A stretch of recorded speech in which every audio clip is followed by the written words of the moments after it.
Last episode में हमने देखा था कि ओल्ड सुप्रीम यहाँ पे आते हुए कहते हैं कि क्या हुआ, तुम लोगों का चेहरा इतना उतरा हुआ क्यों है, क्या कोई समस्या है। जिस पर ये सुप्रीम कहता है कि जब तक वो दोनों भाई जिंदा है तब तक कोई भी शांति से नहीं रह सकता, वैसे भी अब 3 साल के बाद तो मरना ही है। तब ओल्ड सुप्रीम कहता है कि हाँ, सारे फसाद की जड़ तो वो दोनों ही है, इसीलिए क्यों ना हम उन दोनों को ही रास्ते से हटा दे। जिसे सुनते ही अब सारे सुप्रीम्स की फट के 64 हो जाती है और ये लोग अब अपने मन में सोचते हुए कहते हैं कि लगता है इस बुढ़े को ज्यादा चढ़ गई है, वरना किसकी इतनी हिम्मत है जो उन दोनों जल्लादों के बारे में ऐसा कह सकता है।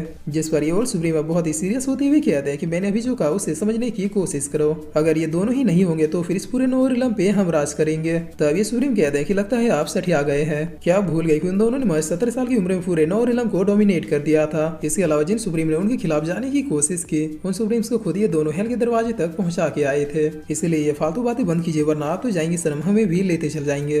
तब ये ओल्ड मैन कहते हैं कि क्या तुम लोगों ने इंपीरियल पैलेस के बारे में सुना है। जिस पर ये सुप्रीम कहते हैं कि क्या आप आउटर रिलम के इंपीरियल पैलेस की बात कर रहे हैं जिसके 4 किंग्स को लुएनफी ने दौड़ा दौड़ा के भगा के मारा था। तब ये ओल्ड सुप्रीम कहते हैं कि बिल्कुल, अगर तुम लोग मेरे साथ मिल जाओ तो मैं तुम लोगों को इंपीरियल पैलेस की पावर्स दिला सकता हूँ। जिसे सुन के ये सुप्रीम कहते हैं कि लेकिन अगर हमने ऐसा किया और साशन और लुएनफी ने हमें पकड़ लिया तो फिर वो दोनों हमें छोड़ेंगे नहीं। तब ये ओल्ड सुप्रीम कहते हैं कि तुम्हारी जो करंट लेवल है उससे तो तुम वैसे भी आउटर रिलम में जाते ही मारे जाओगे, बस फर्क इतना ही तुम्हें और 3 साल डर डर के जीने का मौका मिलेगा, इसीलिए मैं तुम लोगों को एक चांस दे रहा हूँ, मेरे साथ मिल जाओ और फिर इन दोनों की गुलामी से आजाद हो जाओ। इंपीरियल पैलेस तुम्हें वो पावर्स देंगे जो तुमने सपने में भी नहीं देखी होगी, वहाँ का एक क्रिएचर यहाँ के 10-10 सुप्रीम के बराबर है। तो अब तुम लोगों को कैसी लाइफ बितानी है ये तुम लोगों के हाथों में है। जिस पर ये सुप्रीम कहता है कि हम भला तुम पे भरोसा क्यों करें, क्योंकि अगर आउटर रिलम का इंपीरियल पैलेस इतना ही पावरफुल है तो तुम भला डर के उन दोनों के सामने हाँ में हाँ क्यों मिलाते हो। तब ये ओल्ड सुप्रीम दूसरे सुप्रीम से कहता है कि इन्हें जरा इंपीरियल पैलेस की पावर दिखाओ। जिस पर ये सुप्रीम भी हंसते हुए कहता है कि सब लोग रेडी हो जाओ और ये कहकर ये सुप्रीम यहाँ पे अपने ऑरा को रिलीज करने लगता है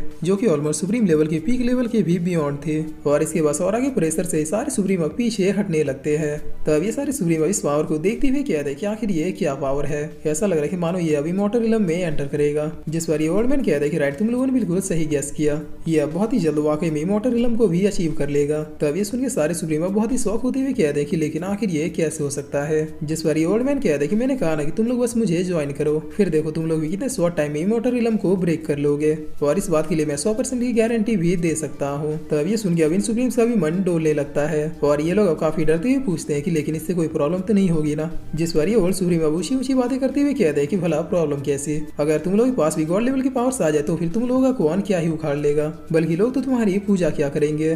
तब इतना सुनते ये सारे सुप्रीम अब एक साथ कहते हैं कि हम लोग तैयार हैं। जिस पर ये ओल्ड सुप्रीम अब हंसते हुए कहता है कि बहुत खूब, अब तुम लोग की लाइफ बिल्कुल सेट है। तब कुछ सुप्रीम अभी भी कहते हैं कि मेरे ख्याल से हमें दोबारा सोच लेना चाहिए। जिस पर बशीर सुप्रीम कहते हैं कि नहीं, अब सोचना कैसा, एक बार बस हम लोग पावरफुल बन जाए उसके बाद उन दोनों को दिखाएंगे कि हम लोग कौन है। और अब यही सोच के ये लोग इस ओल्ड सुप्रीम को ग्रीट करते हुए कहते हैं कि प्लीज हमें भी अपने साथ ले लीजिए। तब ये ओल्ड सुप्रीम कहते हैं कि ठीक है तुम लोग अपनी सारी चिंताओं से मुक्त हो जाओ। और ये कहकर ये सुप्रीम अब इन सबको एक एक टोकन देता है और देते हुए कहता है कि यही वो चीज है जिससे तुम लोग पावरफुल बनोगे, बस अब इस चीज को पूरे कॉन्सेंट्रेशन के साथ रिफाइन करो, इसे अच्छी तरीके से रिफाइन करते तुम लोग को इमॉर्टल रिलम तक की पावर भी मिल सकती है। तब ये लोग इस सुप्रीम को thank you so much senior कहते हैं। जिस पर ये ओल्ड सुप्रीम अब यहाँ से जाते हुए कहते हैं कि भूलना मतलब तुम लोग मेरे अंडर में हो और जब मैं जैसा कहूँ तुम लोगों को अब करना पड़ेगा। तब ये सारे सुप्रीम भी ये सीनियर कहते हैं और अब सीन चेंज होता है और हम साफशन और लुएनफी को देखते हैं जहाँ पर लुएनफी साफशन से कहता है कि हम लोगों के लिए 3 साल इनफ है पूरे हेवनली पैलेस को अच्छे से रिफाइन करने के लिए। तब साफशन कहता है कि नहीं, हम लोग बस इस काम में 3 साल बर्बाद नहीं कर सकते, हमें किसी भी हालत में इन 3 सालों के अंदर ही इमॉर्टलिटी को अचीव करना होगा। और फिर साफशन कहता है कि लुएनफी आखिर मेरे हेवनली हॉल में मेरे साथ दिखने वाला एक स्टैचू क्यों है। तब साफशन कितना कहते अचानक से उसके हेवनली हॉल में कुछ होने लगता है जिस पर साफशन थोड़ा शॉक होते हुए कहता है कि ये क्या हुआ। तब लुएनफी कहता है कि भाई क्या तुम ठीक हो, आखिर अचानक तुम बोलते बोलते रुक क्यों गए। जिस पर साफशन कहता है कि मेरे हेवनली हॉल में मेरी तरह दिखने वाला एक स्टैचू है जिसके एक हाथ में एंशिएंट बॉडी टेम्परिंग मंत्र का फॉर्मूला लिखा हुआ है तो दूसरे हाथ में लाइफ और डेथ के रिकार्सन टर्न का फॉर्मूला लिखा हुआ है। तब ये सुन के लुएनफी बहुत ही शॉक हो जाता है और फिर नॉर्मल होते हुए कहता है कि नहीं भाई, मुझे इसके बारे में कुछ भी नहीं पता क्योंकि मेरे हेवनली हॉल में इस टाइप की कोई भी स्टैचू नहीं है, इसीलिए मैं तो कहूंगा कि आप मुझे एक बार अपना हेवनली हॉल देखने दो। जिस पर साफशन इस बात को पलटते हुए कहता है कि जाने दो, हम इसके बारे में बाद में बात करेंगे, मुझे नहीं लगता कि हमें इस बात के लिए इतनी जल्दबाजी करनी चाहिए। तब लुएनफी कहता है कि लेकिन ये तो गलत बात है, भला मेरे हेवनली हॉल में उस टाइप की कोई भी स्टैचू क्यों नहीं है। जिस पर साफशन कहता है कि अजीब तो है लेकिन आखिर ये स्टैचू मुझे बताना क्या चाहता है। और फिर साफशन लुएनफी से कहता है कि मेरे पास एक और मजेदार चीज है, क्या तुम देखना चाहोगे। तब लुएनफी भी यस में इशारा करता है। जिस पर साफशन अब मार्शल वर्ल्ड सुप्रीम यूनियन के दिए हुए स्क्रोल को अपेयर करता है और करते हुए कहता है कि चलो इसमें तुम अपना नाम लिखो और फिर मैजिक देखो। तब लुएनफी बहुत ही एक्साइटेड होते हुए इस रोल में अपना नाम लिखता है, लेकिन काफी समय बीतने के बावजूद भी कुछ भी नहीं होता है। जिस पर सावशान बहुत ही फनी स्टाइल में कहता है कि क्या आखिर ये काम क्यों नहीं किया। तब लुएनफी कहता है कि क्या हो भाई, क्या कुछ होना चाहिए था। जिस पर सावशान कहता है कि इस रोल मुझे एंसन गॉड सुप्रीम हुनयुन ने दिया था। इस रोल में बहुत सी ऐसी पावर्स है जिसके बारे में मुझे भी ठीक से नहीं पता, लेकिन मैं इस रोल ज्यादातर अपने प्रैक्टिस के लिए यूज करता हूँ, क्योंकि इस रोल में एक के बाद एक पावरफुल सुप्रीम आते ही जाते हैं, जिसकी वजह से मेरी कल्टीवेशन इतनी फास्टली ग्रो हुए थे।